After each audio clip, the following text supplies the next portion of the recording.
Welcome to another episode of ARIAZ and Nation. The channel is dedicated to helping you discover new songs, artists, and groups to love. Whether you've been into K-pop for the past 20 years or you just got into it basically today, hopefully we'll help you discover something new. I'm one of your hosts, Jae-Hyun. I am the filthy casual of the group. I have one of the more mainstream tastes compared to the other two guys that are with me. We got Aura, who is our video cinematography analyst, and we got Nick, who is our music theory analyst. So, Sad. by the time this episode comes up, it should be already coming through Halloween, or maybe a little bit late before that. I'm not too sure. I'm a pilot. What about you, Aura? I am Monkey D. Luffy from One Piece. That's where I recognize that from. Uh, And ah. then we got Nick, whom I'm assuming is a rock band reject. I'm a groupie. Oh, okay, a groupie. Uh, Okay. So, so since we skipped the episode last week, there's actually quite a bit of releases and comebacks that came out. And I don't know, it's a bit too packed trying to talk about them all. So we're gonna narrow it down to two debuts. So, Nick, well, why don't you go ahead and introduce our first debut? So our first debut is ARIAZ, which is a new group, and kind of they've been very hyped because they've been talked about a lot over the past couple months. And they just released a song that is called Moonlight Aria. So, with that, I want to know what Aura thinks first. why is it me? Alright, so, I mean, I liked it. It was nothing too special, I would say. It was good for a debut. Um, it, how should I say this? It gave off a very familiar vibe when it comes to a lot of debuts. So it did remind me a lot of Lovelies. So and with and then some of the scenery actually reminded me a lot of G-Friend as well.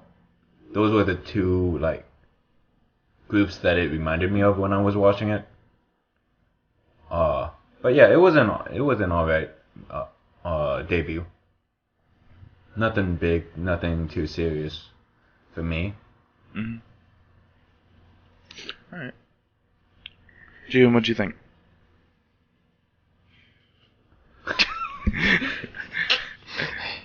So I would say that if I didn't already get into like Luna and Cosmic Girls, like if I was to watch this debut like maybe at the start of this year, January, I probably wouldn't have cared too much about it.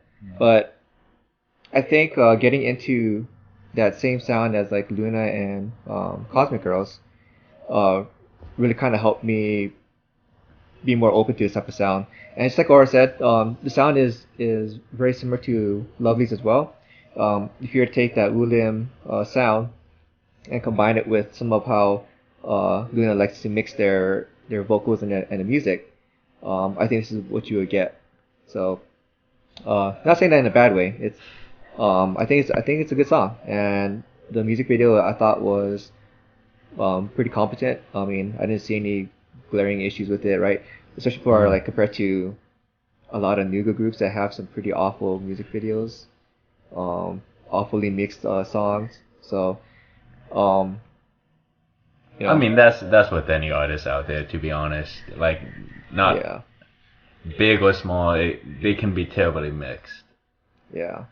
So, um, for this song, for this music video, I thought it was all well put together. Yeah.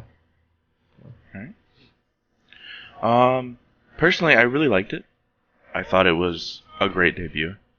I kind of understand what you mean with like the Luna kind of vibe, because it was the chord progression wise was very similar, right? It had a very similar aspect to how Luna did their opening chords in Butterfly, for example. And so I can really see that. I didn't hear Lovely's as much, but I think that's because I'm more listening to vocal styles and blending ability more than just the Woolim sound, you know? Right. So as far as that goes, I didn't really hear that. MV wise, I'm pretty happy with the MV. I mean, I always am when it's colorblind friendly. As far as like the colorblind community goes, I mean, it's pretty nice on ARIAZ as well, because there's not a whole bunch of vibrant colors, there's not a whole bunch of red, there's not a whole bunch of like hot pink, you know, any of that stuff really going on. And in terms of an MV, I think it was really simplistic, but I think that works for how complex the music was. Yeah. I think it provided a great contrast. Yeah. And I think it also gives you a good chance to like also focus in on the members as well, and it's not so flashy. not like a whole lot of things going on. Exactly. So Yeah.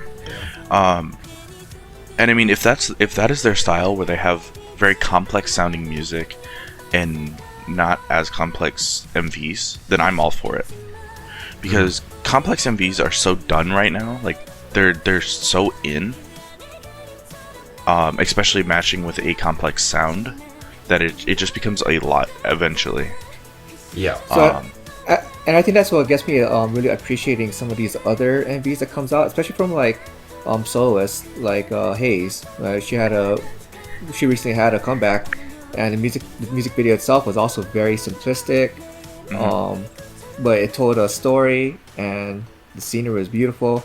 Not a whole lot going on, and then just like I really have to agree with you. The whole highly produced music video, I'm kind of done with that myself as well. I think also as we get into winter, it's going to be a lot nicer to have a non-complex music video. As we're trying to wind down, Right. get As more we get cozy. slower songs. And in regards to that, that's why that's a lot of the reason I like Day 6's music videos, because it isn't them, you know, running around and, you know, having as many things inside of their music videos as they can. It's them playing their instruments, you know. Yeah. And it's super nice and almost refreshing to have that kind of environment, you know. So it sounds like overall we thought it was really good. Yeah, I mean, I have no real complaints about either the song or the music video itself, or the way the song was mixed. Really, like I said, it was all well put together. So. I mean, for me, it was still just a nice debut song. They could still develop. They could still grow. It's just absolutely. a debut, you know. Yeah. And I mean, So since go ahead. So okay, you want to rock paper scissors? Let's rock, do paper, it. Scissors. Rock, paper, scissors, shoot. Timing. Rock, Rock, wait. paper, scissors, rock, shoot. paper, scissors, shoot. Okay, so the problem is there's a lag from what I'm looking on the screen and from what I'm hearing. Okay. So Aura decides. Or Miss Man's about to flip a coin. Go ahead, Jihoon. Yeah. Go ahead. Okay. All right. So what I was gonna say is I forgot. So Nick, take it. Okay, so what I was gonna say was, as far what a group we are. IS Entertainment. All right. So what I was gonna say was, as far as debuts go, this was a really good debut. Debuts are almost all the time weaker than their comebacks going forward, because their vocals need to develop, they need to develop their dancing skills, so on and so forth. The company also has to recognize the style that the group is leaning towards, which is a really hard thing to do when you don't have a song. That's why pre-debut songs are so popular now. It's because it gives the company a chance to learn, okay, this is the style that we can lean towards with this group, and we can't force them onto this style that we wanted. As well as which one is garnering more attention from the public. Right. And so, I think going forward, if we don't see a style switch and this is their style, it's going to be really good, and their group is going to grow a lot. Currently, they're still expected to be in the land of Nugu for like a year or 2 years. But that's with every group. I mean, BTS was in the land of Nugu for 4 years, something like that, 3 years. So, and now look at them, you know. So, as far as that goes, definitely expect to see more from them in the future. And if it has been the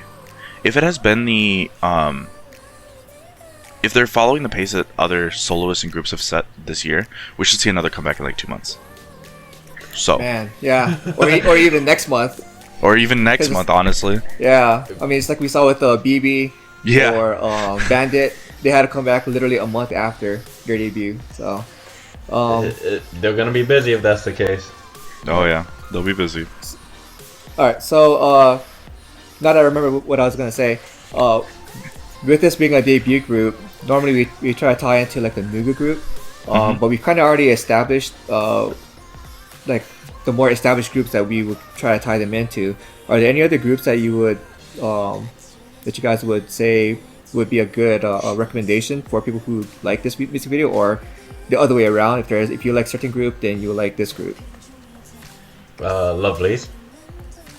Yeah, Lovelies is good, but less vocally focused. I think if you want something less vocally focused, I think if you want something vocally focused that still has that Woollim sound, I think Rocket Punch is a great solution. Oh, yeah, especially for something more upbeat. It's something much more upbeat. It's something that, while they don't focus on the vocals in Bim Bam Boom, right? They still know that they have strong candidates, right? Inside of their vocal lineup, you know, Takashi Jeri's obviously a part of that, who does have strong vocals, and so going forward, I think watching these two groups especially grow together, the fandoms will be overlapping a lot. So I think that's definitely one of them. Yeah. So, and as far as like the image wise, so I did remark before, one of the costumes that they wore kind of reminded me of Luna's butterfly. But as far as overall image, I would say, you already mentioned it before, Nick, G-Friend, or actually was it Unaura? Aura. With when they were wearing those white dresses out in the open field or whatever. That was very, very much G-Friend like, SIS like. Yeah, even Lovely. So you made Nick smile when you mentioned SIS. There you go. So yeah, okay, as always, I don't think there'll almost never be a group that we'd never recommend unless there was some kind of like really nasty controversy attached to the group or its members or the company, right? I mean, it's really unforeseeable for us to not ever really recommend a group, but I think this group still gets a pretty strong recommendation from all three of us. So, yeah. Definitely. You guys ready to move it on? Yeah. Let's do it. All right. So for our next, is this a re-debut? You said that she already had a music video, but I think that was for a project music video and not with a label. Yeah, I think. Yeah, so this will be a first official debut. Yeah. Okay, so for her first official debut, AleXa with Bomb. Aura, why don't you go ahead and bring us in and tell us a little about what that music video too while you're at it. Alright, so for those who don't know, AleXa, she participated on Produce 48 as Alex Christine. For those who don't know, she really didn't get a lot of screen time on the show, unfortunately. Yeah, so a lot of people will forget. So I guess the best way to put it is, if she was on the same team as Miyawaki Sakura and Lee Gaeon for the first competition, I think she was the only one who spoke English and didn't speak very much Korean in the group at the time. So there's that. And she did participate on one other show or a contest before that, and she won it. And then eventually she did pre-debut. I'm forgetting the song. Darn it.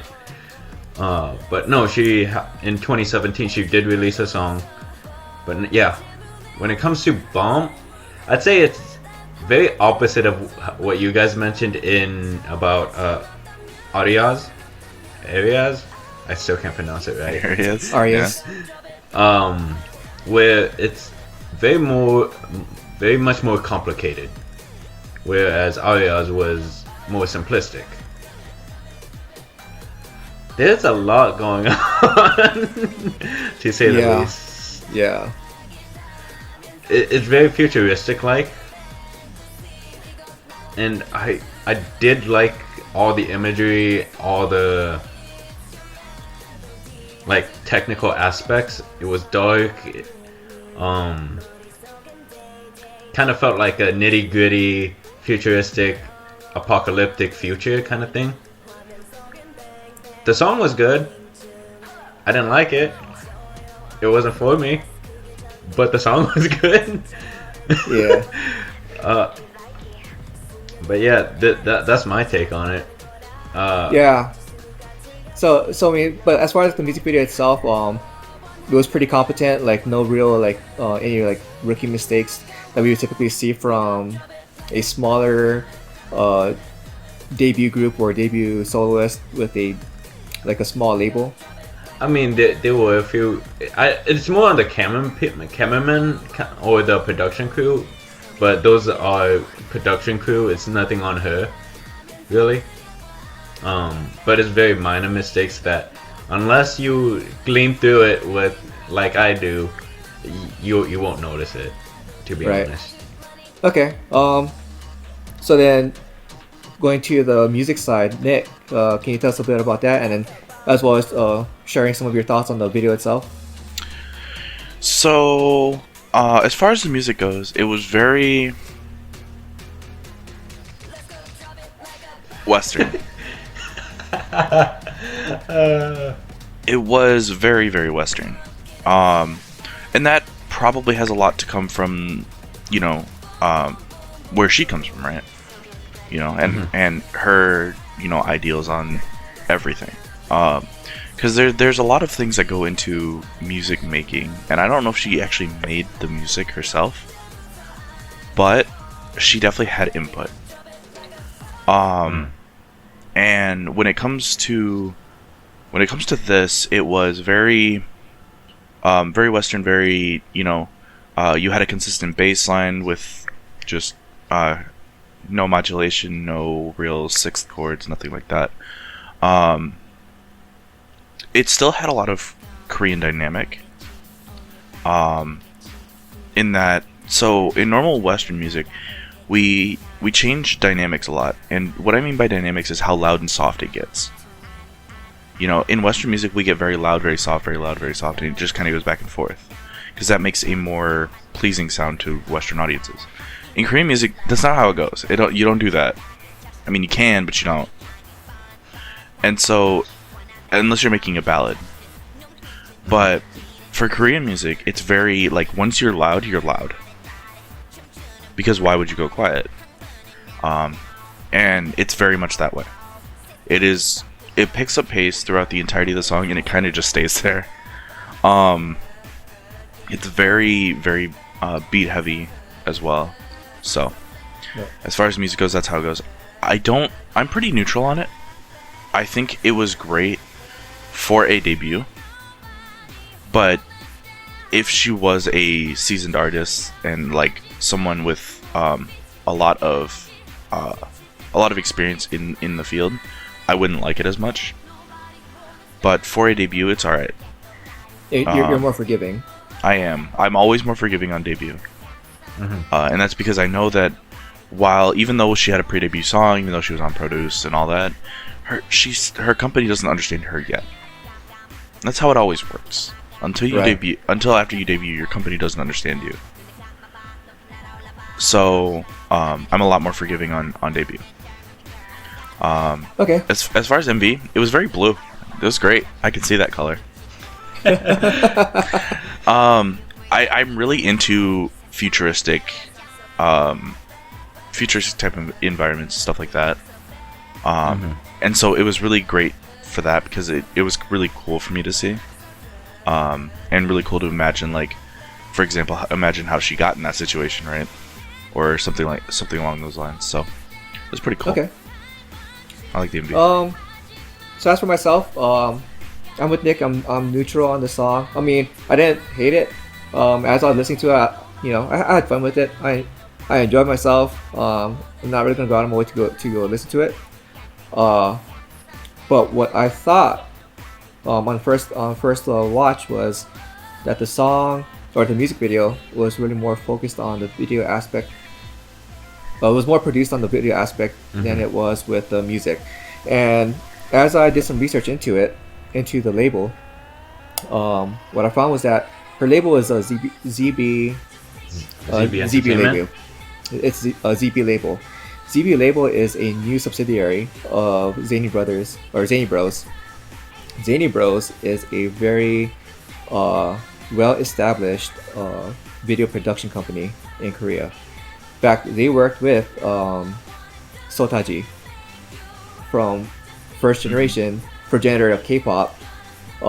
They've worked with SM Entertainment. They've as a video production company, they've been in the business for 11 years and beyond that. So they have a lot of experience with making music videos, documentaries, filmmaking, whatever, right? Anything video, you name it, they've done it. And it really shows in this video. So everything from like the quality of their sets to, I mean, the CG was a little cheesy to me, but that's cheesy in terms of the style, but not so much in the quality. So the quality is definitely there that you would expect from a well-established and fairly large video production company. Right. The choreography. You guys know who did the choreography? Because that was something I forgot to research. I don't. So I'm not good with choreography. But the choreography was also well put together. Is it my type of song? Not really. If it comes up on a random playlist, I'm not gonna skip it. Right. I wouldn't really go out of my way to listen to it though. But for a debut, the music video is top notch. The song itself is pretty good. No real issues with mixing or anything like that. Just like Nick said, there's a lot of balancing between K-pop and like some of the Western infusion. So, is there any artists out there that you guys could really tie into this? A lot of it is going to end up being K-pop. Western. Yeah. Because I did get a little bit of a Kongeri vibe from her. With like the style of the music video. At least some of his work. It very much reminded me of a little bit of Kongeri for some songs, such as Shower Later, which by the way is a 19 plus song, so you gotta be over 19 for that one. And the rating for in Korea anyways for that song. Right. Honestly, there's not a whole lot that really Western influences that much, because there was a lot of Western influence there. Even for like a Korean label to do a Western influence song, there was a lot. If you want something with,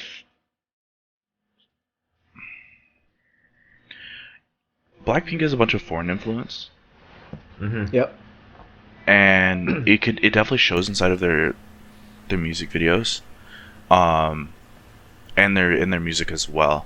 That's one. If you want specifically Western influence, pretty much most things done by Card will be Western influence. It won't necessarily be like hip hop USA influence, but because Card really doesn't do that, they do more Latin American influence. But it is a lot of Western influence, stuff like that. There's really nobody that does what she's doing right now. At least that we can think specifically, of. right? Yeah. So the only thing that I could think of, in terms of,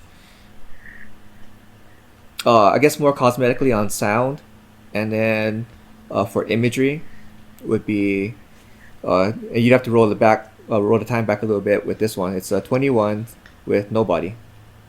I mean, that same space themed music video, less edgy. Well, actually, just about as edgy, but theirs is more fun edgy, whereas this is a more kind of like post-apocalyptic kind of edgy. And even with the music, it's not exactly, there's the Western influence is there, but minimal. But it still has some more a similar feel to the sound, I guess. So that'll be about the only thing I could think of.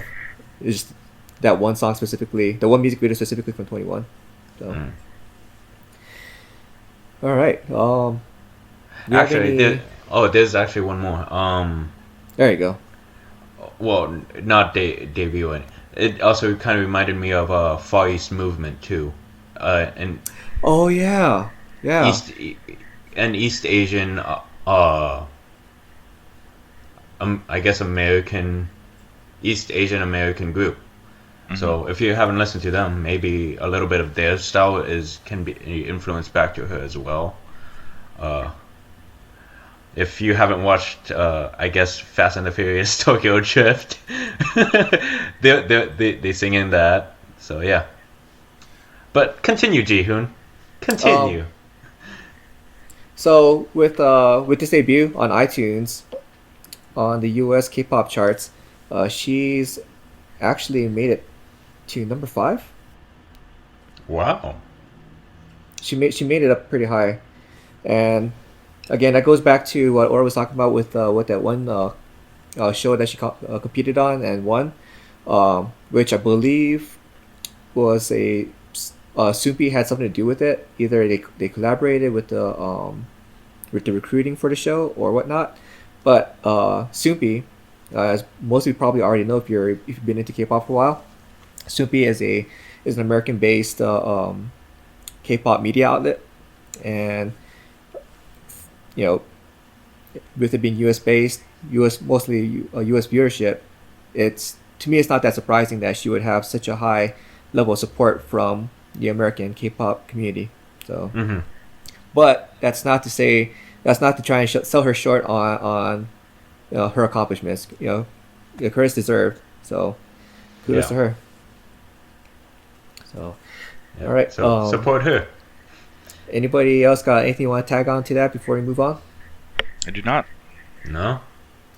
All right. So our next piece is going to be a discussion topic.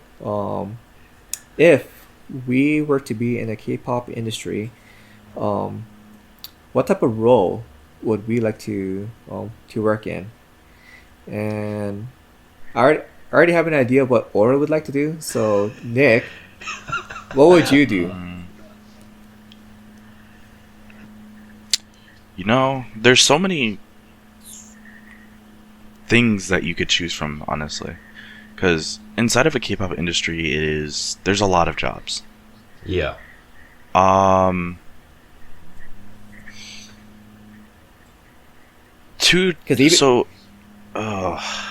were we gonna say? Yeah, because even if you were to just say like I'll work on like the music video aspect or like the cinematography aspect or the music production aspect, there's still a lot of jobs just for those. There is.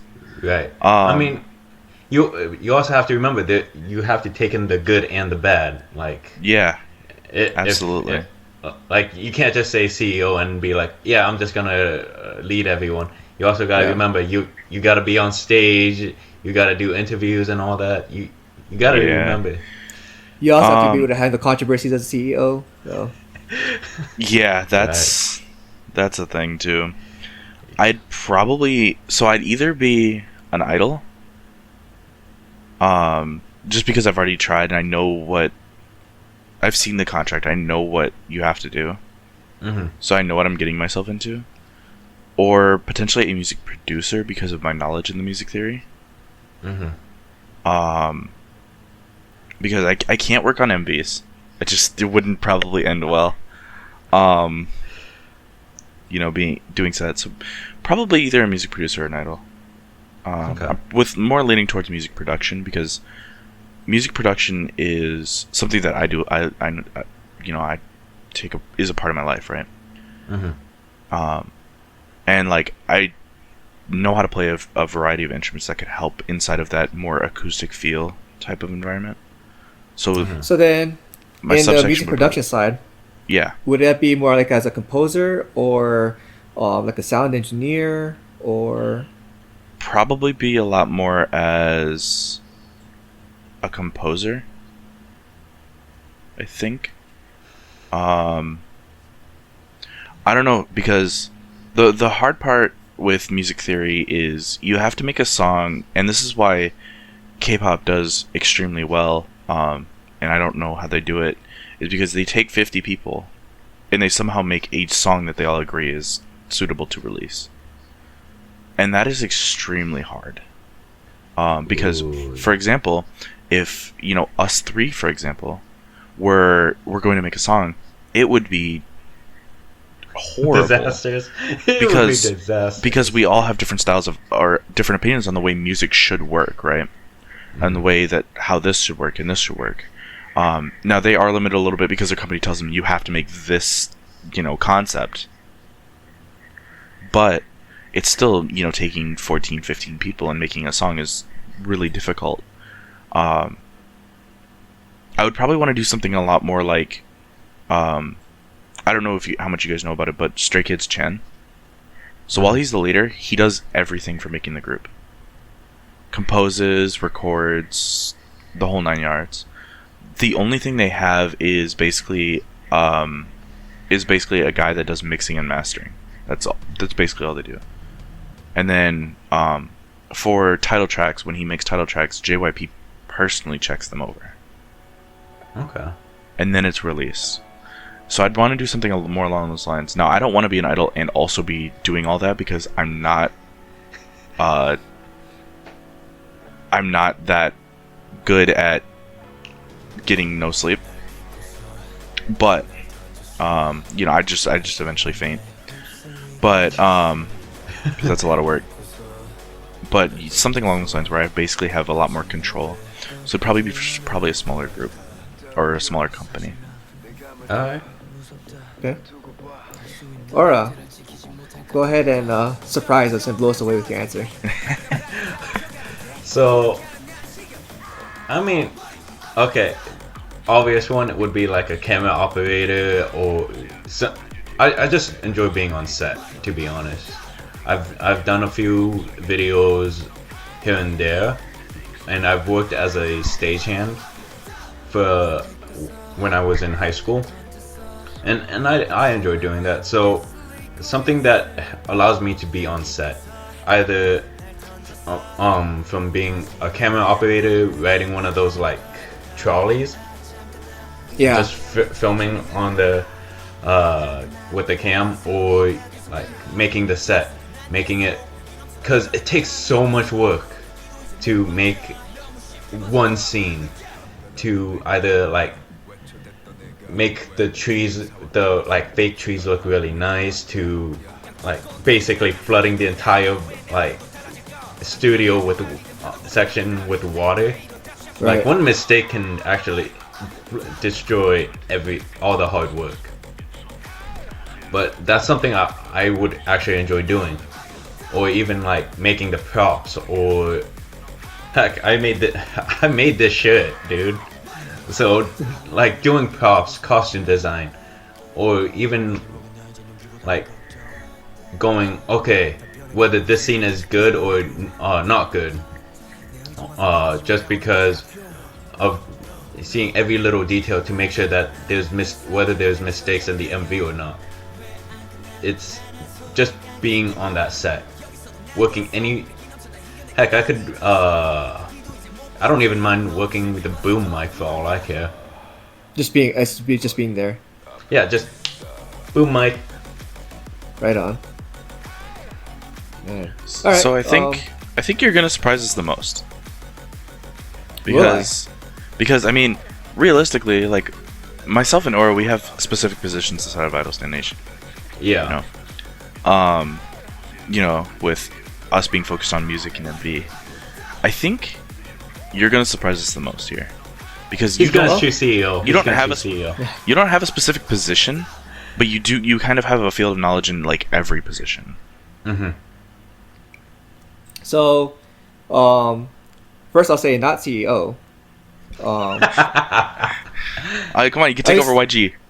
At least not yet. That'd be like something to work on, like when I'm 50 or 60 or whatever. But I don't know. Let me hear from you guys. What would you guys see me doing? Starting with Aura. Bodyguard. Bodyguard. Bodyguard. Just see like little Jihoon like just all right, move aside. Idol's coming through. I think you would be either really good in being a manager for a group, or being in the actual company management.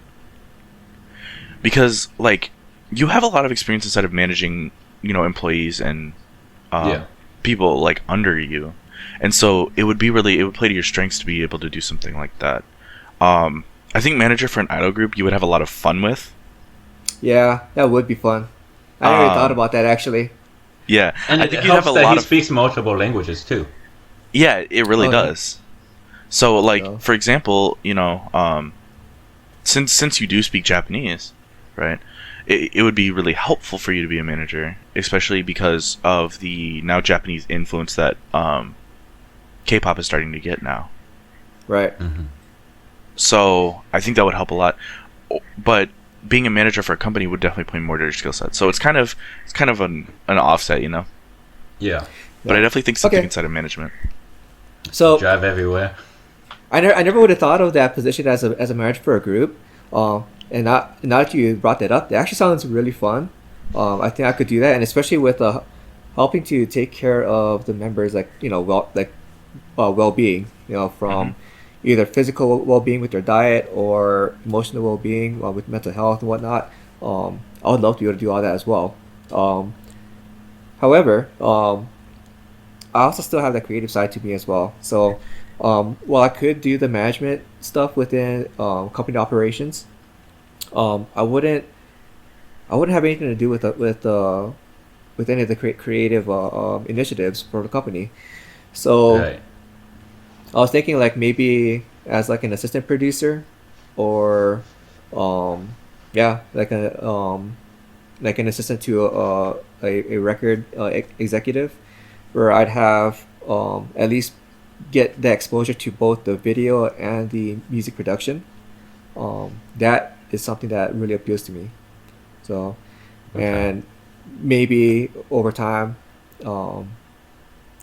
my opinions will start to matter, and I'll have an actual say in the production of, either the music or the video or the costumes, concepts. Like again, I do have an interest in all those things, in the whole package. So, those are the things that I would like to get into. All right. So is that as surprising as you guys thought? Not really. Yeah. No. Yeah. I mean, it's still like a leadership position, pretty much from what you were saying. I mean, not exactly like manager or bodyguard. I still think you would be amazing in group management. I think that would be hilarious. Especially if you were doing like a Beagle group. Yeah. Beagle group would be hilarious.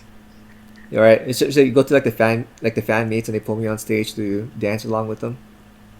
Yeah. Yeah. Be one of The those. difference is that current managers are like, yeah, I'll do it only because my job allows me to. But you're just doing it just because you want to at that point. It'd be fun. Yeah. Uh, So, all right. You guys want to try and squeeze in another discussion topic? Yeah, let's do it. Okay. What are some songs on our playlists that are really timeless? Like songs that you've had on your playlist for a while and will probably stay there for a long while, if not forever. This is. I've got to open my playlist. Hang on. So for me, I know I could say right off the bat that every 21 song is on there. So 21, I do have quite a few of their songs, even from, even their pre-debut, Lollipop, that mashup with Big Bang, is still on my playlist. Very recently, actually, it was earlier this year. Only earlier this year did Big Bang's first album, the song that was on the first album, got bumped off my playlist. EXO's Overdose is on my playlist. Same here. That's still on my playlist. I feel like I can't take it off regardless. I feel like it is way too like. I feel like it's supposed to be on there. You know what I mean? Yeah. 4 Minutes Hate. That's such a good song. Bam is on my playlist. Bam by Momoland. I'm not surprised it's on yours, to be honest. I'm not surprised. I am, only because I didn't like the song. But after listening to it time and time again, I've grown to like it. And I feel like it's one of those songs that, I mean, that and Boom Boom, really, I can't take off my playlist simply because they contributed so much to Momoland's current success. Other things I have on there that are really, like, kind of timeless: CLC's Hobgoblin, Sunmi's Gashina, Up and Down by EXID. I feel like that belongs on there. I have Good Boy by GD and Taeyang. Okay. Okay. Oh, wow. I have AOA's Excuse Me. Vix's Chained Up. Vix's Chained Up will never leave my playlist. So, one thing I noticed for myself, I noticed that if it's more like of an acoustic sound or something with actual instruments and not synth instruments, that has a higher chance of staying on my playlist longer. So, the oldest songs that's on my playlist there's like 4 of them, and they're from the same album by the duo Loveholic, and they're like a indie acoustic rock group. And those songs are from that album's from 2006. Okay. So, yeah, I also have some really like. I definitely have some first generation songs in here that won't leave my playlist. Like I have Twinkling of Paradise by Shinhwa. oh wow, Shinhwa. Yeah. I have that on here. I have quite a bit of Boa on here. Oh wow. Which is funny because at the time I wasn't really into K-pop, right? I mean, at the time that Shinhwa was making music, I was like 1 year old. So, yeah. He's such a baby. The baby of the group. No, I'm not the baby of the group. I am not the maknae. That is Bang. Yeah. Bang's the actual maknae. Yep. They're the maknae line. They're the maknae. We are. Other things I have on here: "Calling Out for You" by Kangta. Kangta's. Yeah, it's great. Wow. I have like DJ Doc on here, for example. Wow, dude, I still have one of their albums. Oh, for real? Yeah, from like their album Dang. from 2007 or 2006. I can't remember. Yeah, so I mean, I have a little bit. I will say my playlist, the vast majority of my playlist takes up is third generation. Oh yeah, same here. And obviously early fourth generation, since that's kind of what we're in now. Okay. But definitely like second and 2.5 are a solid majority. I would say probably half my playlist is third gen. And that's just kind of when I got into K-pop, when I really got into K-pop. I mean, I got into K-pop in 2012, back when Gen 2 was a thing. But I really started getting like heavily invested into K-pop when Gen 3 was in, because Amino and obviously this and whatever else. So what about you, Aura? What are some old songs that you got on there? He's got stuff. He's got stuff from when Trot first got introduced. I'm not that old, okay? So, because I mean, granted, I'm gonna keep the J-pop out of this, because before K-pop I was into J-pop, so I'm gonna keep that out of the as much of the list as possible. So on my list I have I Got a Boy by Girls' Generation, The Boys, Sister 19's My Boy, Red Velvet's Bad Boy. There's a lot of boys in this for some reason. Twice's One in a Million. That's in mine as well. Junghyun's Lonely and Sentimental. Twice's Likey. Uh-Oh by G Idol.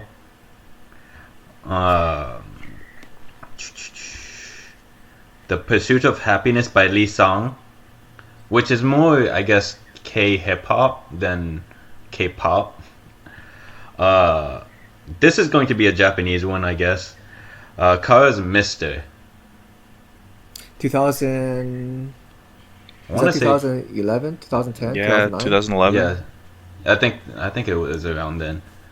But yeah, wasn't it a Japanese release, or I don't know if they had a Korean release for that. They did release it in Korean as well, but Okay. yeah.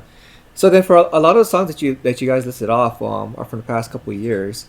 Do you guys foresee them staying on your playlist for the next like 5, 6, or even 10 years? Some of them definitely. Yeah. I mean, some of them have been on my playlist since 2012 virtually. Same. But some of them, things like Ruan, right? She'll stay on my playlist. I know that. Mm-hmm. Things, Binu specifically will stay on my playlist. I know that. Every SIS song to ever release will stay on my playlist. I know that. Things that I don't know will stay on my playlist. ITZY. Yeah, that's really trendy. Really, it may not age well. That's what I'm more worried about. I have a bunch of Luna on my playlist, but I don't think they'll stay on my playlist very long. Same. And I'm about to get persecuted here, but Blackpink won't stay on my playlist very long, I don't think. Oh My Girl won't stay on my playlist very long. Because those are very trendy songs. Right. Like even for Oh My Girl, it would be like the real like acoustic based songs that has a chance of staying on my playlist for a long time. Yeah, like Twilight, for example. Twilight, and I know that'll stay on my playlist. Or Step by Step. Step by Step released in 2016, and it's already got a timeless song to me. So I know that's gonna stay on my playlist for a long time. Right. But I mean, even things that are trendy have stayed on my playlist for quite a while. G-Friend has stayed on my playlist. I mean, Glass Beat, for example, has stayed on my playlist since it came out. Yeah, I mean, so like what helps with G-Friend though is that they also use a lot. Their music is based around a lot of acoustic instruments. So acoustic instruments have a better. I think I can't say for certainty, but I think acoustic instruments help with the lasting power of a song, because I brought this up in maybe a last episode or episode before that, where I got exposed to some like experimental techno from the 70s, and it just sounded so awful. Oh yeah.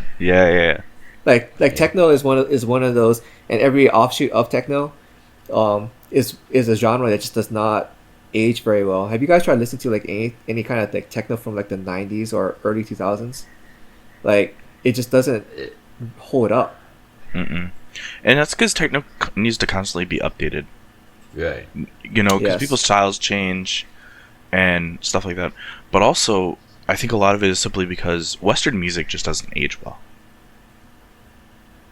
Some. Western pop music. Western pop Some. music, that's what I mean. Yeah. Western pop music does not age well. Because like Western like rock, especially like blues rock or jazz, American jazz, Ooh, love ages jazz. fairly well. The stuff from like the 50s, the 40s, some of that stuff is still listenable today and enjoyable today. Mhm. So, Yeah, more talking about Western pop. yeah. Western pop does not age well. Given 5-10 years, it doesn't. Yeah, it's really like you talked age about that well.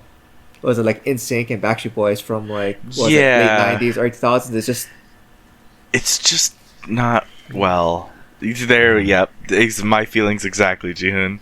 But like And, you songs know- like Michael Jackson's, for pop music, some So of them Michael- do last pretty well. yeah. well. Michael Those Jackson, are my- So Michael Jackson, he's a pretty, I would say that's an exception to Right. American pop music, because besides Michael Jackson, who else is fairly timeless in terms of pop sound? So Yeah. yeah, I it's- mean, it depends. It a lot of it also does depend on the generation you ask. right. Because, like, for example, my father, who is now like 52, he would tell you that 70s, 80s rock is timeless.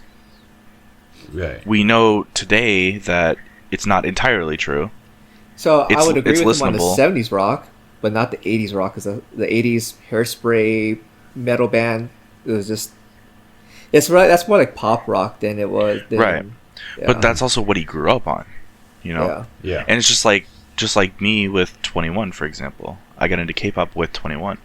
Now, we are talking about a big time difference here, because that's 40 years, almost 50 years that we're talking Right. difference time. But at the same time, it's not. It's in the same way as it's aging, right? 21 won't forever be popular. We all know that.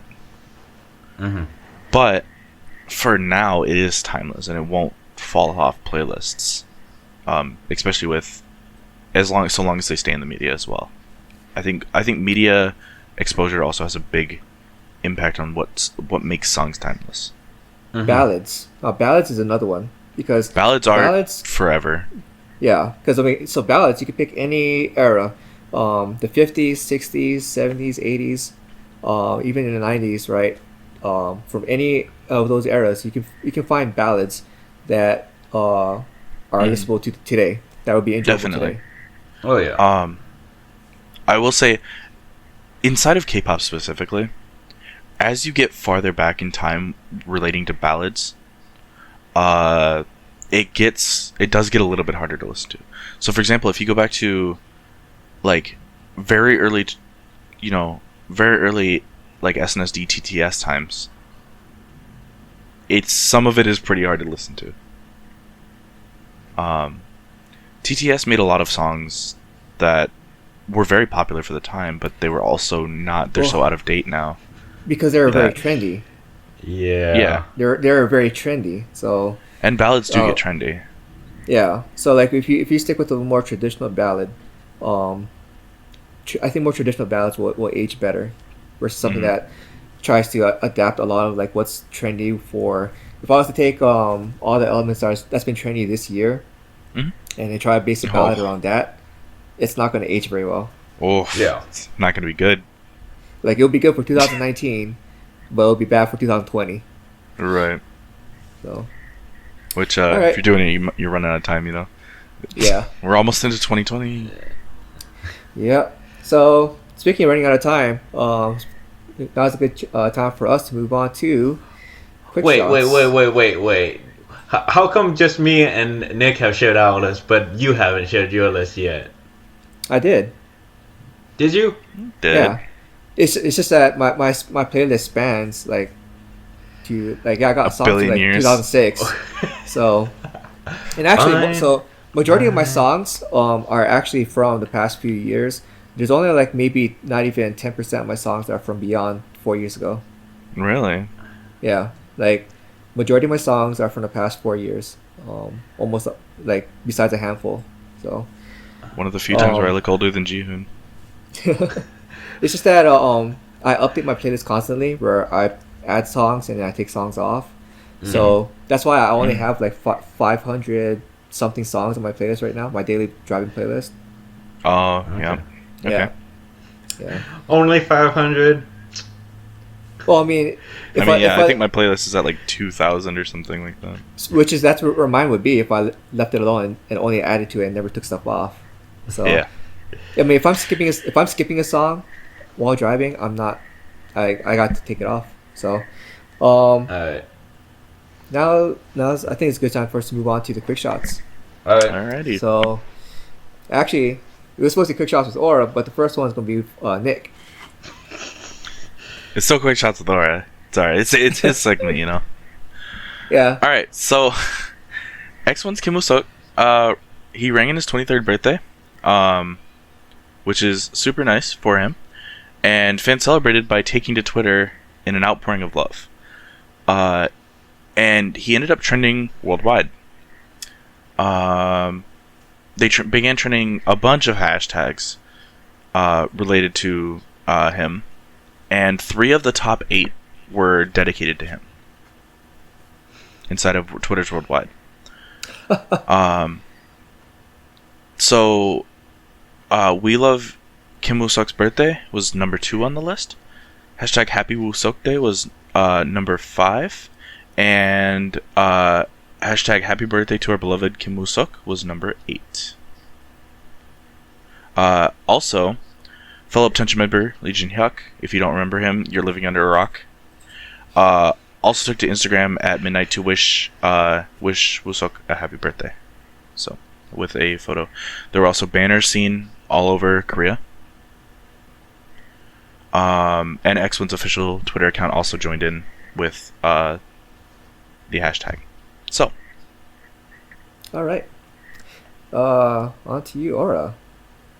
Alright, so for those who, as Nick would say it, have been living under a rock, they know that, you know that Pristine has disbanded, and well, so far 4 of the former members of Pristine, Min Kyung, Kyung Won, Unwoo, and Yebin, they are about to debut in a new group called Hinapia, and with Al Sabit Entertainment, I believe it was.